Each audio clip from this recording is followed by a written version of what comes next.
मंगलवार को ठाकुरगंज विधायक श्री गोपाल कुमार अग्रवाल का दौरा दिघल बैंक प्रखंड क्षेत्र के कठलवाड़ी क्षेत्र में हुआ। यहाँ पे विद्यालय में आकर उन्होंने विशाल जनसभा को संबोधित किया एवं बच्चों के विकास व शिक्षा को लेकर बहुत ही नेक बात बताई और शिक्षा पर जोर दिया। इस कार्यक्रम में स्थानीय प्रतिनिधि एवं गणमान्य लोग उपस्थित हुए एवं आगामी समय के लिए दिघल बैंक प्रखंड को विकास के नाम पर सर्वोपरि रखने का विधायक गोपाल अग्रवाल ने वादा किया।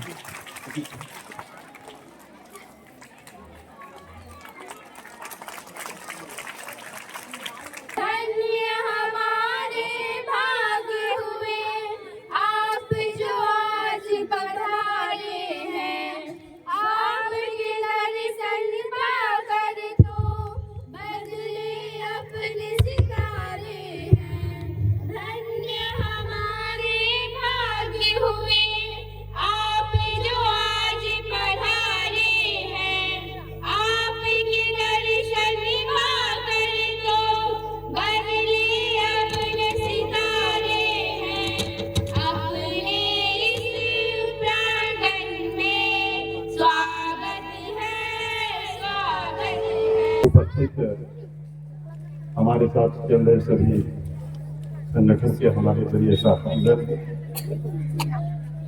हमारे बीच इस विद्यालय के प्रधानाध्यापक महोदय, सभी शिक्षक गण,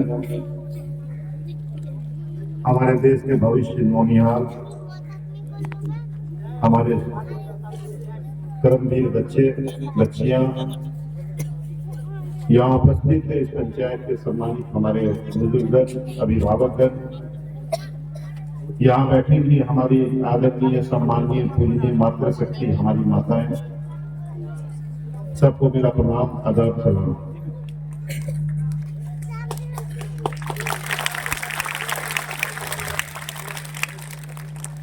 मैं पहले धन्यवाद देता हूँ आप लोगों को कि आज आप लोगों ने मुझे फिर अभिनंदन किया। असल में ये अभिनंदन के हकदार को आप लोग, आपके एक निर्णय ने, आपकी एक सोच ने मुझे यहाँ लाके खड़ा किया। दिघल बैंक में एक डिग्री कॉलेज की स्थापना होनी चाहिए और हमने अपने चुनावी मैनिफेस्टो में भी इसको दिया था कि हम दिघल बैंक में डिग्री कॉलेज स्थापित करेंगे। और वहां का ये आपको कलसा का पुल लगाने का काम है, ठाकुर पवा खाली के बीच में जो है मेडिकल कॉलेज बनाना है। तो इन सारे चीजों पे काम हमारा चल रहा है। 6 मार्च को माननीय मुख्यमंत्री जी आ रहे हैं ठाकुर से, और ईश्वर की कृपा रही तो उस दिन हम लोग जो है मेडिकल कॉलेज की दिशा में एक इतिहास रचने का काम करेंगे। उसके बाद फिर इसी साल के अंत में हम लोग दिघल बैंक में माननीय मुख्यमंत्री जी का प्रोग्राम देंगे। अब मुझे पूरा भरोसा है कि कलसा के पुल का विषय हम लोग उनके हाथे कराएंगे। देखिए, शिक्षा के क्षेत्र में हमारे सरकार ने 25 साल में बहुत बड़ा अमूल परिवर्तन किया। पहले होता क्या था, खास करके हमारी बच्चियां, हर पंचायत में एक आध मिडिल स्कूल होता था। हाई स्कूल तो था ही नहीं, पूरे प्रखंड में 2 या 3 हाई स्कूल होता था। प्राथमिक विद्यालय होते थे 3 से 4 पूरे पंचायत में। तो क्या हमारी जो बच्चियां 100 बच्चियां अगर किसी प्राथमिक विद्यालय में आती थी, तो जब प्राथमिक विद्यालय में क्लास 5 की शिक्षा पूरी करके जब वो मध्य विद्यालय में जाते थे, तो मध्य विद्यालय की दूरी दूर होने के कारण 50% बच्चियां मध्य विद्यालय के नीचे ही रह जाती थी एजुकेशन में। फिर जो बच्चा मध्य विद्यालय में जाते थे, मध्य विद्यालय पास होने के बाद हाई स्कूल चूंकि गिना चुना प्रखंड में होता था, तो उसमें से भी आधी बच्चियां जो है वो हाई स्कूल के अभाव में माँ बाप उनको इजाजत नहीं देते थे, तो वो छूट जाती थी। तो 100 में 12 बच्ची हमारी जो है उनसे शिक्षा नहीं ले पाती। देखिए, ये सौभाग्य था कि विधाता मैदान से घोषणा हुई मुख्यमंत्री जी की कि हम बिहार के हर पंचायत में एक हाई स्कूल स्थापित करेंगे। और आज सरकार ने हर पंचायत में, बिहार के हर पंचायत में हाई स्कूल खोलने का काम किया। और हाई स्कूल नहीं, इन दिनों तो सरकार ने हर पंचायत के एक हाई स्कूल को, जिसको हाई स्कूल बनाया गया था, उसको +2 विद्यालय बनाने का काम किया। अब क्या है, गांव गांव में नए प्राथमिक विद्यालय खुल गए, मध्य विद्यालय बहुत सारे उत्क्रमित हो गए प्राथमिक विद्यालय। तो अब हमारी जो बच्चियां, 100 बच्ची अगर प्राथमिक विद्यालय में नाम लिखाती है, तो हाई स्कूल तक पहुंचते इंटरमीडिएट तक पहुंचते आने वाला समय आप देखिएगा कि 90% बच्चियां ऊपर पढ़ाई के लिए निकल जाएगी। मुख्यमंत्री जी ने साइकिल योजना चलाया, गांव से, देहात से बच्चियां निकली, हर समाज की बच्चियां निकली। और आज जब हम लोग देखते हैं साइकिल से, गांव से, देहात से बच्चियां निकलती है, तो एक सेल्फ कॉन्फिडेंस भी मजबूत होता है। जो बच्चियां पहले जिनको घर से निकलने का इजाजत नहीं थी, आज जब वो झुंड में साइकिल के साथ निकलती है, तो एक तो टीम वर्क का, उनके दिमाग में टीम वर्क का जो है एक माहौल बनता है, और दूसरा जो है बच्चों का सेल्फ कॉन्फिडेंस बढ़ता है। पढ़ने वाली बच्चों ने कि हमको क्या करना है, तो जब एक बार हमारी बेटियां टारगेट फिक्स कर लेती है ना, तो वो फिर आगे बढ़ने में पीछे नहीं हटती। और अब तो माँ बाप भी बहुत इस मामले में सहयोगी होती है, चाहते हैं कि बच्चियां पढ़े। तो माननीय प्रधानमंत्री का जो ये मिशन था कि बेटी बचाओ और बेटी पढ़ाओ, ये हमारे लिए एक मील का पत्थर साबित हुआ। अब महिलाओं को सर्विस में आरक्षण है, राजवंशी समाज को हम लोगों ने आरक्षण दिलवाया। जो राजवंशी समाज की बच्चियां हैं, अभी देखिए कितनी बच्ची जो है पुलिस में बहाली हुई आरक्षण कोटा से, मास्टर में बहुत सी बच्चियां आई राजवंशी समाज की। तो हमने 2012 में लड़के राजवंशियों को आरक्षण दिलाया था। सुरजापुरियों की आरक्षण की भी लड़ाई हम लड़ रहे थे, लेकिन कुछ सुरजापुरी समाज के जो समय तत्कालीन विधायक वगैरह थे, उनको लगा कि ये काम गोपाल कर लेगा तो हम लोगों की दुकानदारी बंद हो जाएगी। तो उन लोगों ने मुख्यमंत्री जी को जाके क्या पढ़ाया लिखाया कि मुख्यमंत्री जी हमको बुला के बोले कि गोपाल जी आप राजवंशी वाला देखिए, सुरजापुरी वाला छोड़ दिया। अब देखिए नतीजा ये हुआ, ना अपने किया ना हमको करने दिया।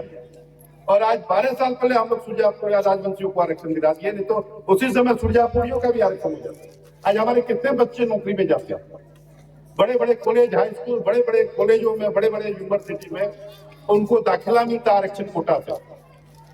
एक शिक्षा का माहौल बनता है, सर्विस में जाते हैं। लेकिन ये नहीं हो सका। हम प्रयास करेंगे इसके लिए भी, हमने कहा है कि हम इसको लिए प्रयास करेंगे। तो देखिए एक चीज जान लीजिए, शिक्षा आज के दिन सबसे बड़ी बुनियादी आवश्यकता है। वो समझ चले गया, लोग गांव देहात में बिना पढ़े लिखे अपने जीवन काट लेते थे। अब आपको हर कदम पे प्रतिस्पर्धा है, हर कदम पे आपको कोई ना कोई नया चैलेंज फेस करना पड़ेगा। इसीलिए शिक्षा मूलभूत आवश्यकता आज के जीवन की होगी। इसीलिए शिक्षा पे आप लोग जोड़ दीजिए, खास करके यहाँ जो दलित समाज के हमारे बच्चे हैं, जो हमारे एसटी समाज के, आदिवासी समाज के बच्चे हैं। सरकार इतनी फैसिलिटी दे रही है, लेकिन हम लोग देखते हैं कि आरक्षण का आधा कोटा खाली रह गया, कारण शिक्षा नहीं। अभी हमारे यहाँ शिक्षक की बहाली हुई बिहार में, आप चलिए आरा, छपरा, बेगूसराय, मुजफ्फरपुर, पूर्णिया, खगड़िया, कटिहार, इतने शिक्षक वहां के बहाल हुए। हमारे यहाँ नाम मात्र के शिक्षक बहाल हुए। और अभी जब ये ट्रांसफर वाला जो ऑप्शन आया कि आप अपने जिले जिला में ट्रांसफर ले सकते हैं, तो अचानक हमारे यहाँ सारे विद्यालय खाली हो गए। और जो आने वाले हमारे यहाँ से अगर 100 टीचर गए तो मात्र 10 ही टीचर लौट के आया हमारे, क्योंकि हमारे यहाँ संख्या कम है। तो इस माहौल को ठीक करना पड़ेगा, और नहीं तो हमारे यहाँ सब दिन ये शिक्षक का अभाव हम लोग को झेलना पड़ेगा। इसीलिए मैं आप सारे बच्चों को ये आग्रह करूंगा कि पढ़िए जीवन में।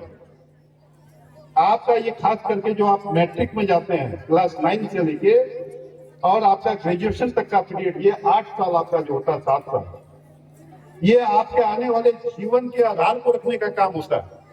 आपके आने वाले भविष्य, आप अगर बढ़िया पढ़ के कोई नौकरी ले लिए, मेहनत करके अगर आपको एक टारगेट अचीव कर लिए, तो कल आपका आने वाला जीवन खुशहाल होगा। नौकरी होगी, पैसा होगा, बढ़िया परिवार होगा, गाड़ी होगा, घोड़ा होगा, जीवन की सारी सुविधाएं आपके पास होगी, नाम होगा। और यही क्लास 9 से लेके क्लास ग्रेजुएशन तक अगर हम गफलतबाजी कर लिए तो फिर जो है 0 सन्नाटा।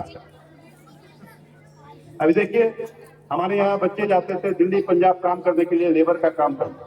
हम 2005 में विधायक बने तो हमने कहा कि नहीं, हमारे यहाँ के लोग जाए भले जाए कि पैसा कमाने के लिए, लेकिन अधिक पैसा कमाने के लिए जाए, स्किल्ड लेबर बन के जाए, मजदूर बन के नहीं जाए। हमने जब आप जीते तो पूर्णिया में हर कमिश्नरी में सरकार ने फैसला लिया कि हर कमिश्नरी में एक IIT, एक पॉलिटेक्निक कॉलेज खोलेंगे।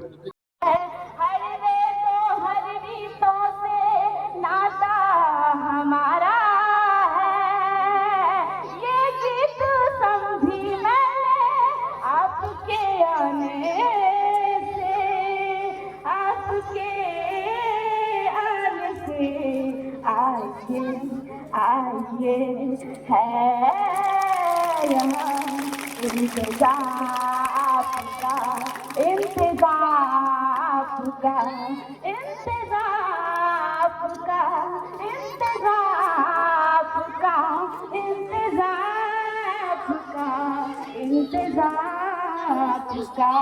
धन्यवाद।